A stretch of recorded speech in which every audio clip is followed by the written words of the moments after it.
This is Martinis in Spain with the EmptyNestNomads. I am Keith Russell. And I'm Jen Russell. And this is a martini. This is a martini. You know, just a bunch of old people moving to Spain. Don't you worry. Just watch the World Cup instead. But there will be martinis. Just say. It's a very good martini, actually. We have another one here if you need it.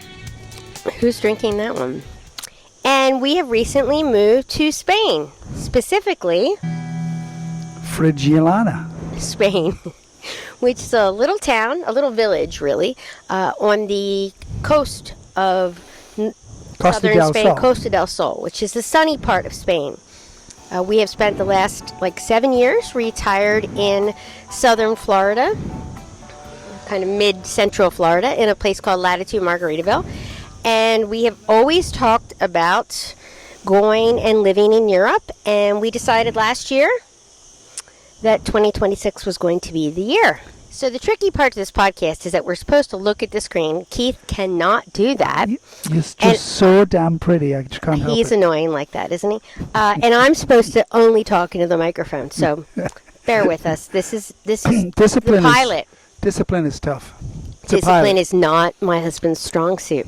But our friends wanted us to do something and share with them what was going on. I'm not sure our kids care that much, but our friends wanted us to do this. So we are going to do this. Yes. We are going to have martinis with you in Spain. We are here with our dog Loki as well, which could be a podcast all in of itself, getting a French bulldog. Well, we'll talk about how we got... Specifically, why did we move here? Well, we actually initially fell in love with a place just east of Malaga called Nerja.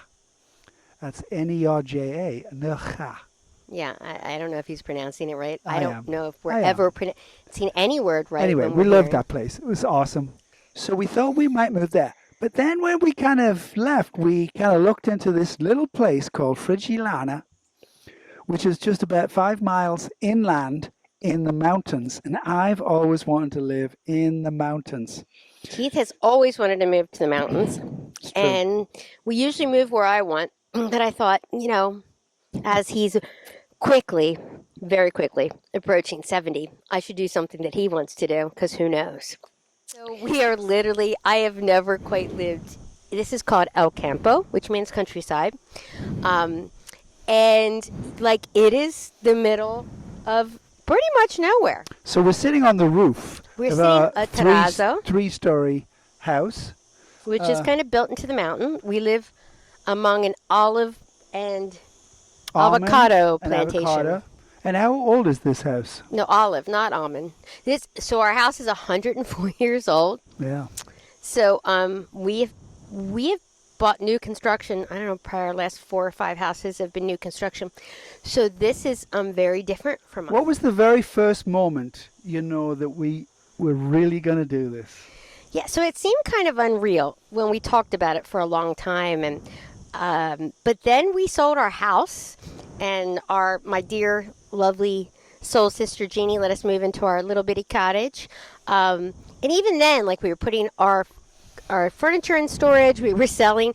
We sold our car, we sold our Jeep, we sold our golf cart. We were borrowing things. At Easter, I had to borrow dresses and hats from people.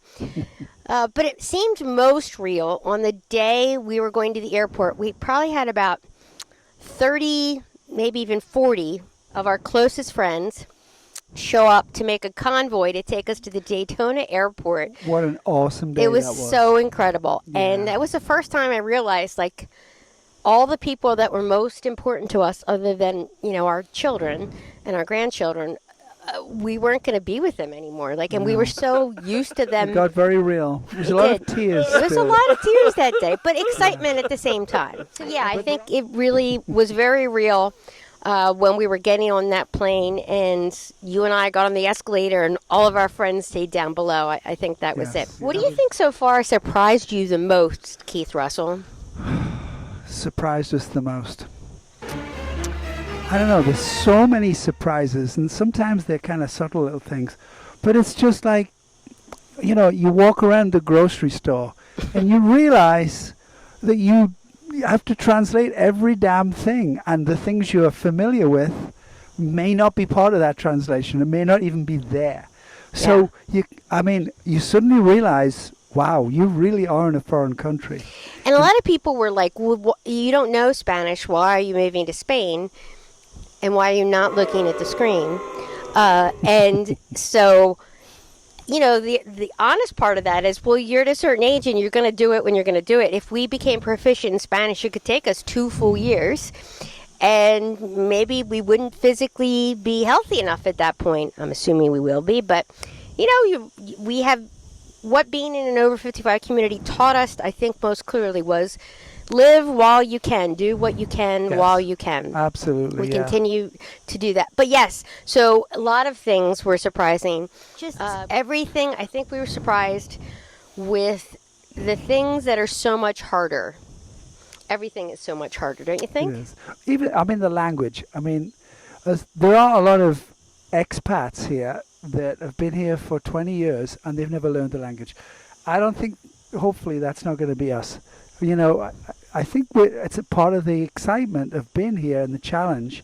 You got to speak the lingo. It's part of being respectful to the country, I agree. So, Keith is just much better at language than I am. So well, I'm not sure that's true. I'm overcoming the cuisine and learning to cook with things I've never cooked with before, and learning to use ingredients I can't get a hold of, and things instead of. And did we mention we were in a 100-year-old house? And our house is 140 some of the years appliances may not be that old, but they seem pretty old. It's and very small. Lots of things are a challenge. It's the appliances are very small. So when we toured this property, there were 2 so the laundry room is outside. It's like you leave the main house and you go down. Everything is up or down. There's no time. It was such a great time to get a new knee. Going up and down is just what I do. Our driveway down to the main road. The main road is pretty hilly, but our driveway is about 20% grade, which is it's very, intense. very steep. It's very intense.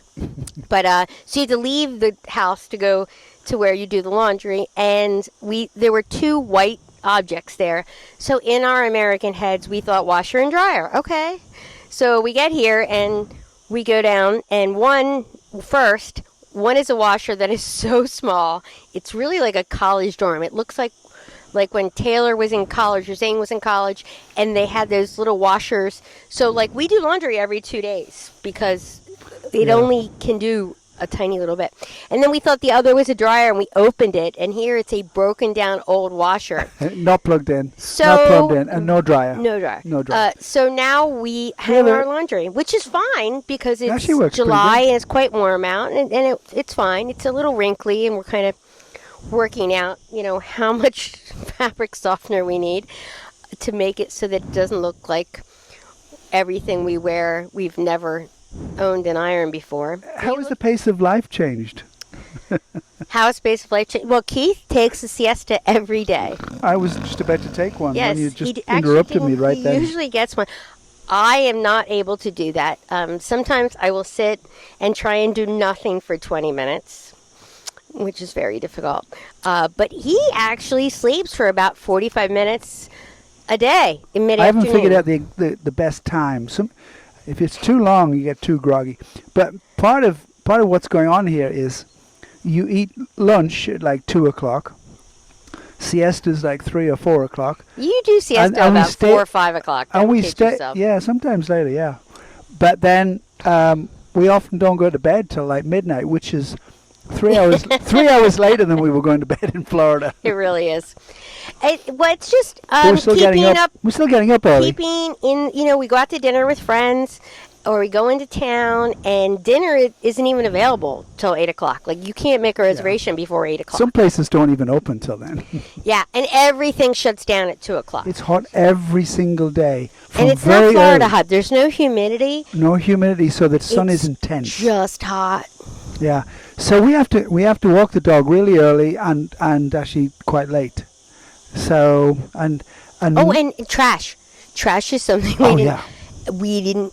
So there's no trash service because we live in El Campo. We live in the countryside. So you walk your trash down to like a common depot area. For us, it's not very far, but it is further than right. It's like quite a bunch far, of big actually. skips. It's interesting. And Yeah. ice. That's the other thing I would say. You have to buy ice. Because the freezers are literally so tiny, it's too small to like keep ice cube trays. So you buy bags of ice. It's probably been, how old am I? I'm 57. It's probably been 40 years since I didn't have a refrigerator that gave me ice out of the front. And even the furniture stores here, they sell fridges, but none of them Yeah, seem none of to them have do water ice in the front because Yeah. we do have a spare room, and we did talk about, is it worth it financially to just throw money at Or it? even and get an ice, just an just ice an machine. ice machine, yeah. But I'm not sure they have them Anyway, here. so what do you think out of all those things, Keith Russell, what's been the biggest hurdle? Mañana, Here, I'll mañana. hold this. So whenever you ask about something, people say mañana. Just the pace is different. And I mean, it's quite lovely because nobody is in a very serious hurry, which is very nice. And I think we've adjusted to that quite well. On Sunday, Nothing's open on Sundays. And that we've adjusted to, too, because we haven't mentioned that we have made some very good friends, and we are so grateful for them. Martha and Laurent.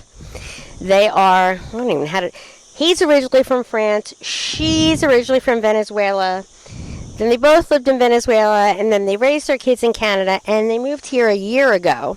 So they're awesome people. awesome human beings. They're fluent in English, French, and Spanish.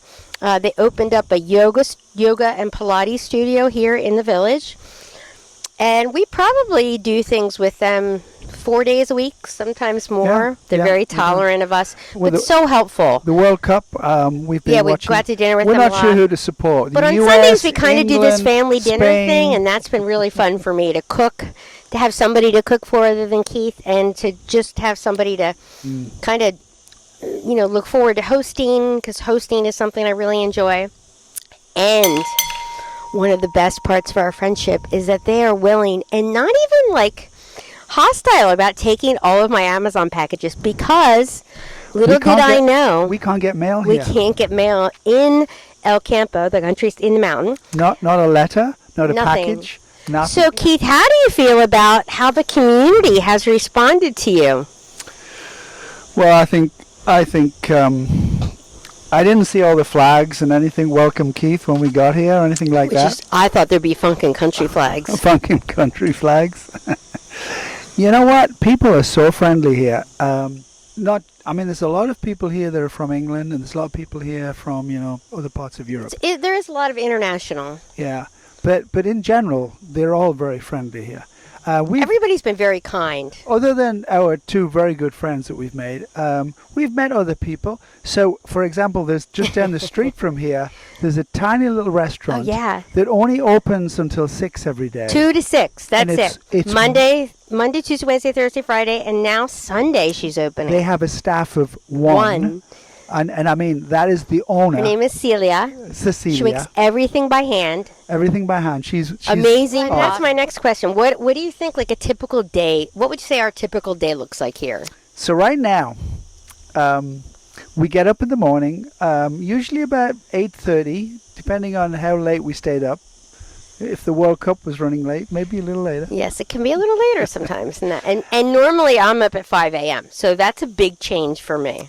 I make coffee, and it's very... Because he now has a machine. He has a big, fancy European... It's very European cappuccino espresso machine. That was his first purchase. But then once or twice a week, we jump in the car with the dog. We drive down to Nerja or just down to Frigilani or Torrox, which is another nearby town. We get out and we'll just walk around for a couple hours. Oftentimes, we will head down to the village and have a drink, or meet up with our friends. We've been doing a lot of World Cup watching, which I think their whole country has been doing. But doing it in Spain, the energy for the World Cup is just, it's amazing. So it took us a month to get internet, and we have one TV, and Keith got a projector. TV projector, yeah. TV projector. So now we can watch things. The World Cup on a 100-inch screen outside, which has really been fun. Yeah, it's been like a highlight. I know, it's so cool. I think that one of the things about this that we have to appreciate is there's definitely challenges, but like you wake up and you look around and everything is truly beautiful. It really The is. views around here, you just never get tired of. It's just amazing. We can't really show you them here, but maybe at some point we will. Well, I'll throw some pictures in the video. Yeah. Anyway, but I have a question talking about What food. is your question, Dr. My Russell? question Please. is, I'm what- on the edge of my seat. What have you eaten here that you didn't really think you would like and you actually turned out to really like? I love Spanish blood sausage. For English people, that is black pudding, But it's nothing like English black pudding. I don't know which I don't like. No, he doesn't like. But, Russell, do you like Spanish? I actually do. You do. I do. It is just this amazing, very flavorful. It's nothing like English blood sausage. Chorizo is in everything, and it's so fresh and it's so good. But what's surprising is, even though the food here is very flavorful, they don't use a lot of spices. I mean, No. when I say spices, I mean They use a lot of Hot spices, not a lot of spices. height spices. So, Yeah. you think, when you think Spanish, in America, you think more Mexican. But not a lot of hot spices. As a matter of nothing fact, like Mexican. our friends Carrie and Mark are moving over today. They have Yeah. landed in Spain, our friends from Margaritaville. And one of the things that I asked her to bring with her was some hot sauce because we just haven't come across it. Is that one of the things you miss most from home? No, I don't. No. No. Me and hot sauce, no. No. But one of miss the hot things sauce. is like, what rituals? Do we miss any rituals? Rituals. I don't know. I miss kind of falling asleep to the TV. We don't have a TV in our bedroom. I miss that a little bit. I miss the kids and the grandkids. We've been able to FaceTime with everybody. Today is our grandson's 3rd birthday. Shout out to Finley. Yes. He is 3 today. Happy So a little bit sad. A birthday. little bit sad that we're missing some big events. And I did a lot of music in Latitude Margaritaville with the band Funk and Country, which was a lot of fun.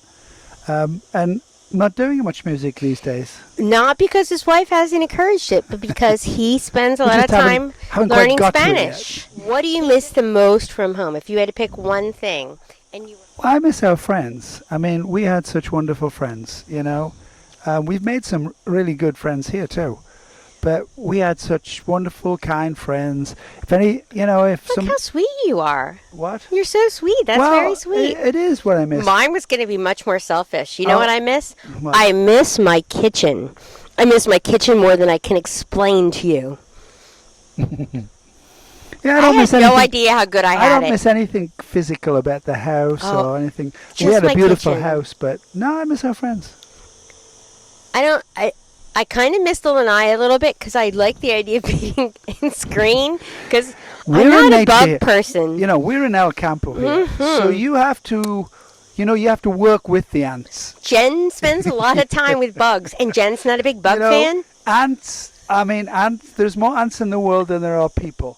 And there's they're just damn smart. If someone was going to make a similar move to like another country or Spain specifically, what would you tell them to do? Or what thing would you tell them to do differently than what we did? That's a very difficult question. So, this trip was planned. I would mean say this move was planned? 95% by the lady sitting next to me. Oh, me? Yeah, that would be it. And I would say the planning has actually gone incredibly well. Now, did I believe it was going to go this well? Oh no, you were.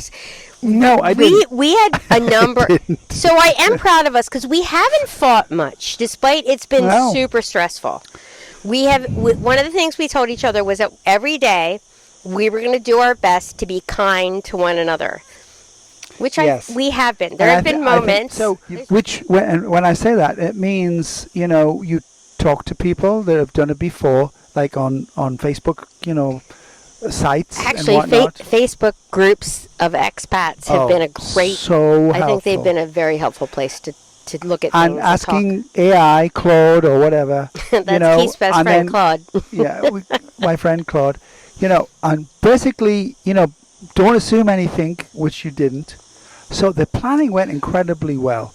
Even taking 20 bags, I never believed We had a could blowout fight actually about that before transport we left. 20 It was like, bags. no way. 20 bags worth of stuff Big bags. All the way from Daytona Beach to Frigilana. I just didn't believe it. I was very, very nervous. And it went without a hitch. That's true. Because of planning and the charm of this lady sitting next to me.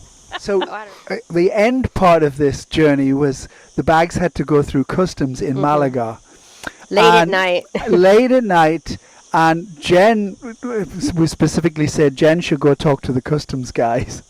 Because we were pushing, was it 5 different 4 trolleys? A number of trolleys. Or, those buggies. Those buggy things. There was 4 of them with 5 bags on each. Yeah. And Jen went up to them with the eyes and said, "Do we really have to put all 20 bags through the machine?" The X-ray machine, because I'm thinking, not like I we got had cleaning anything. solution and the things I had in the bags. I had so much medicine. I had cleaning solutions. I had spices. Anyway. Anyway. So they said, just put 4 through. I wonder if We picked the authorities are going to come if they see this. No. So I was like, so they were like, no. So I put through literally 3 of Keith's guitars. That's what they X-rayed. So that worked out pretty good. Yeah. Then they thought he was a rock star. So then we were in like Flynn. What would I do differently? Yeah. I honestly. So I know what I would do differently. All right. So I wouldn't say like I'm a clothing whore, but I'm a shoe whore. I know that. But I actually would have brought more shoes, but less clothes. They have a great sense of style here, and the clothing stores are amazing. I think the textiles are just magnificent. So I would have brought a lot less clothing and a lot more like home goods. All right, so I think that might be it. This is the last pour of the martinis. Yes, and it's getting warm. We don't have any ice left. Well, because there's no ice in or Spain. any fruit. Just fruit left. It's a lot, but we're a lot. We're always a lot. But we're happy, and we're getting happier. There were definite days As where... we get more comfortable and relaxed. And we're grateful. I think we're very grateful. We know that not many people have the opportunity in life to do things like this. Right. So we are most grateful. We are very, very thankful that our kids are all cool with this. We're excited. Our first guests are going to be Quinn and his girlfriend Jess. We got so many people coming to see us. We're turning into an Airbnb in like September and October. And then we're going to have Susie and Dougie, and we're going to have Phil and Betty. And then we have honeymooners. We're going to have honeymooners here. Our friends Kathy and Mike are getting married, and they're coming to have their honeymoon with us. But we're about to be out of drinks, and it is past tea siesta. So I'm going to have to make them some food. I'm thinking no siesta today. Wow. That's a big day. Could be an early night. Big day. I'm guessing it's an early night. A little swim, a little outdoor shower. Oh, that's been one of my favorite parts of Spain. Outdoor showers. Yeah. Outdoor showers. Anyway, we hope everybody, wherever you are, we hope we have shared something that was either marginally entertaining or useful in your thoughts about where to be in the world. I don't know what he's doing with his hands. The world. Oh, he's doing the world. Okay.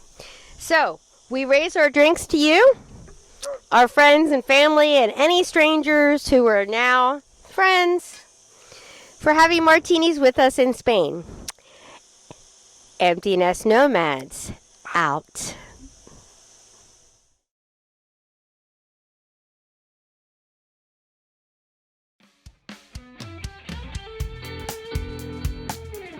Live here from Spain. Wait, you moved the thing. Don't be boring. You're about to be boring. Don't be boring. What was it going to say? Well, our experiences. My name is Chemist Keith. Oh, shit. My wife throws margarita. This is one emptiness nomad. Watch, it's on the edge though, babe. Okay, there, sit down. I don't think that maybe you should be without a shirt. I don't think any man over a certain age should ever be without a shirt. So it's as if I'm gonna stare at you like this. No, babe, see, that won't work. Oh. You're getting away from the mic. So Anyway, we're out of martini, mostly because Jen has spilled hers. Yes. Some spilled down here. The ants will have that later. Oh yeah, we'll have an ant problem like you And won't if we don't believe. wash what Jen's wearing, she'll be covered in ants pretty soon. They'll eat me alive. 'Cause Here, you can have the rest of this. I don't think I should have any more. I'm gonna go make dinner. We have to stop this. We're ending now.